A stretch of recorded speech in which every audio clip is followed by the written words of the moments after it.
When Reverend Snow arrived, a tall, imposing man with a voice like rolling thunder, he was immediately suspicious. "And who is this industrious young man?" "Oh, that's just the plumber, Daddy," Chrissy chirped, her voice to octaves too high. "He's fixing the pipes because of the vortex."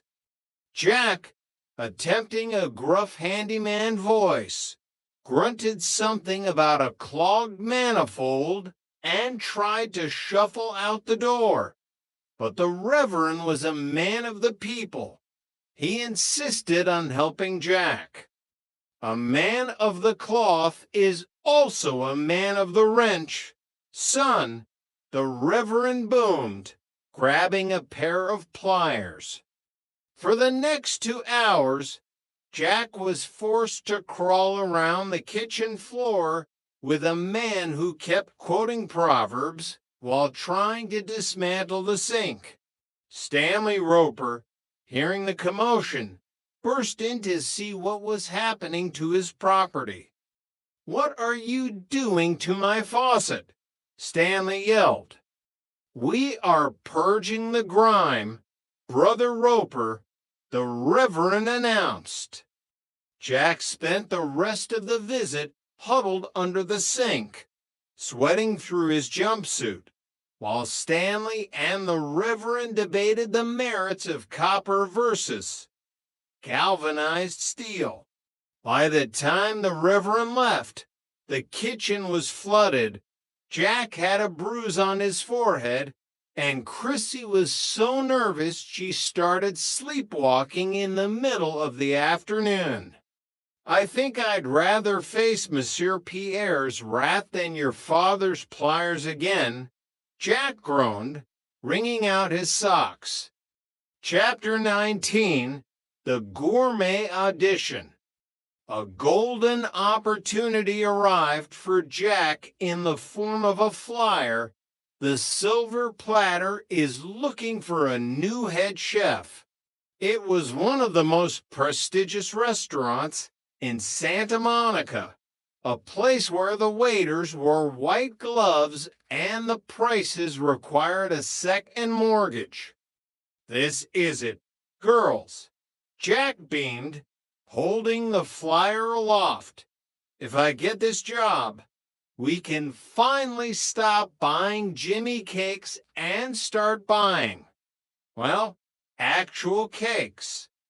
The girls were ecstatic, but the audition required Jack to prepare a signature dish for the owner, a man known only as the Major.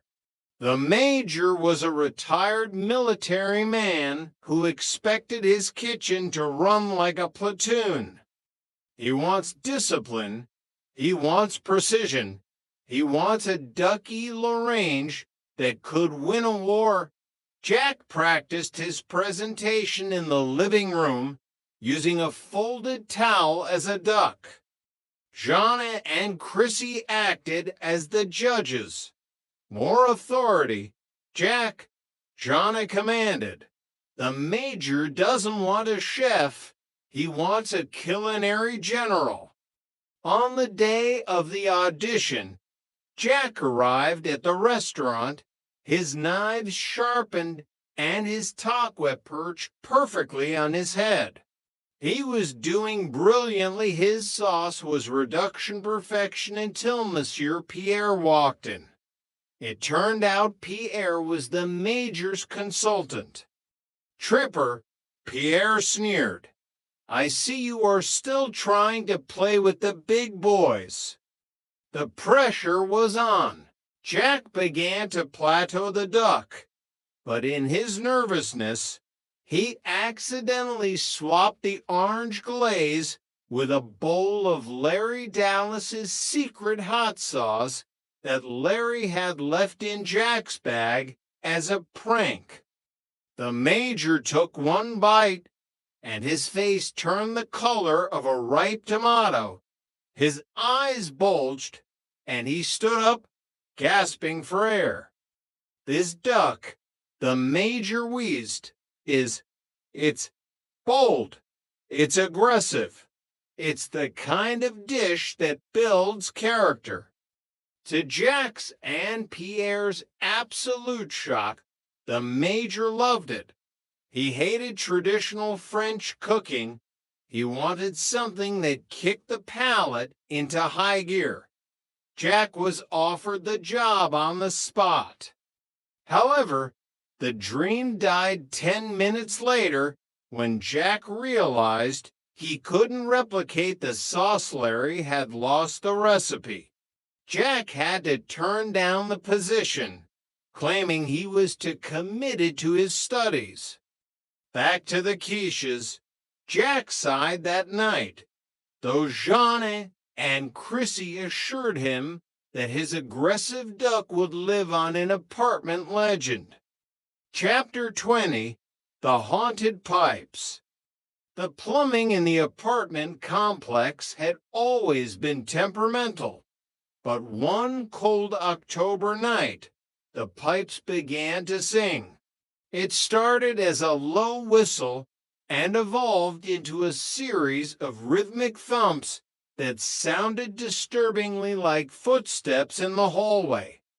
"It's a ghost," Chrissy whispered, clutching a flashlight. "I read about this. An old sea captain who lived here before the Ropers and died looking for his lost anchor." "It's not a ghost, Chrissy. It's Stanley Roper with a hammer," Jeanne countered, though she was checking under her bed just in case. Jack, feeling the need to be the protector, grabbed a rolling pin and led an expedition into the basement.